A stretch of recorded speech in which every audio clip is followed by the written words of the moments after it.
पापा, ज़रा ये मटर छील दीजिए, माँ नहीं है तो मुझे समय ही नहीं मिल रहा। कहते हुए विश्वास जी की बहू जूही ने एक तसले में मटर की फलियां लाकर विश्वास जी के सामने छीलने के लिए रख दी। हाँ हाँ बेटा, क्यों नहीं, बस एक तसला और दे दो, जिसमें मटर के छिलके रख दूंगा, बाद में बाहर जानवरों को खिला दूंगा। कमल जी आश्चर्य से मुंह बनाए विश्वास जी और उनकी बहू को देखे जा रहे थे। ये कैसे ससुर और बहू हैं? ना बहू को अपने ससुर जी से कहते हुए संकोच लगा और ना ही ससुर जी ने बहू की बात का बुरा माना कि बहू अपने ससुर से काम में मदद मांग रही है। उनसे रहा नहीं गया तो बहू के जाने के बाद अपने दोस्त विश्वास जी से बोल ही दिए, कैसी बहू है जिसे शर्म नहीं आई अपने वृद्ध ससुर से मटर छीलने के लिए कहते हुए, इस उम्र में तू घर के कामकाज कर रहा है? वाह भाई, मुझे तो देखकर ही अच्छा नहीं लग रहा। तू तो बहू बेटे के साथ बिल्कुल बेचारा बनकर रह रहा है। पता चल गया तेरे बच्चे तेरी कितनी कदर करते हैं। मुझे तो आश्चर्य हो रहा है कि तूने अपना दुख दर्द आज तक मुझसे कभी नहीं बांटा। कमल जी ने बड़ी ही सहानुभूति के साथ विश्वास जी से कहा। दरअसल कमल जी अपने दोस्त विश्वास जी के साथ उनके गार्डन में बैठे बातचीत कर रहे थे। वो लोग रोज पार्क में मिलते थे। आज विश्वास जी पार्क में टहलने नहीं गए तो कमल जी उनसे मिलने ही चले आए। जब दुख दर्द होगा तभी तो बांटूंगा तेरे साथ, तू गलत समझ रहा है। मुझे मेरे बहू बेटे के साथ कोई दुख दर्द नहीं है।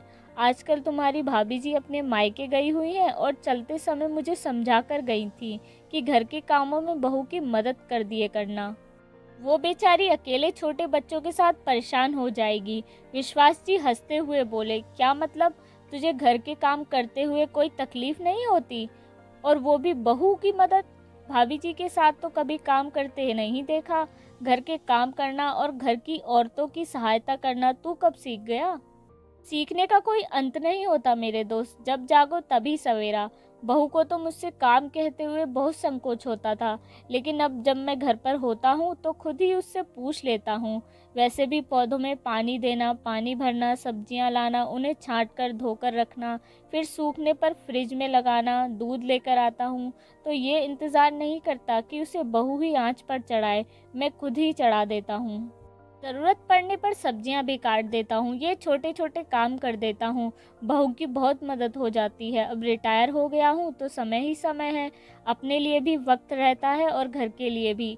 खाली बैठा ऊब जाता हूँ और शरीर भी बेकार हो जाएगा। इसलिए जब तक शरीर चले चलाना चाहिए। हम भी खुश, परिवार वाले भी खुश। विश्वास जी की बातें सुनकर कमल जी सोचने में पर मजबूर हो गए और बोले, यार घर का काम करना तो औरतों की जिम्मेदारी होती है। बचपन से यही सुनते आए हैं। अब मुझसे तो ये सब होता नहीं है। तुम्हारी भाभी के गुजरने के बाद तकलीफ तो बहुत होती है। बहू भी हर समय चिड़चिड़ाती रहती है, लेकिन क्या करूं, अब चाहूं भी तो मुझसे तो घर का काम कोई होता ही नहीं। तो अब सीख ले, सीखने का कोई अंत नहीं होता। जब चाहो तब सीख लो, कोशिश करो, धीरे धीरे आदत में आ जाएगा। एक पते की बात बताता हूँ, घर के कामों में बहू की मदद कर दिया करो, वो भी खुश रहेगी और तुम्हें भी खुश रखेगी। घर जाते समय कमल जी ने रास्ते से कुछ सब्जियां खरीदी और घर आकर अपने आप ही सब छाट बीन कर धोकर रख दी। बहू को देखा तो बच्चे को लेकर आराम कर रही थी तो कुछ नहीं बोले और अपने आप ही किचन में जाकर चाय बनाने लगे।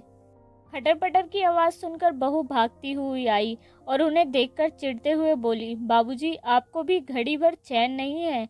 क्या कर रहे हैं? कुछ आता जाता है नहीं? बिगाड़ा और रख देते हैं।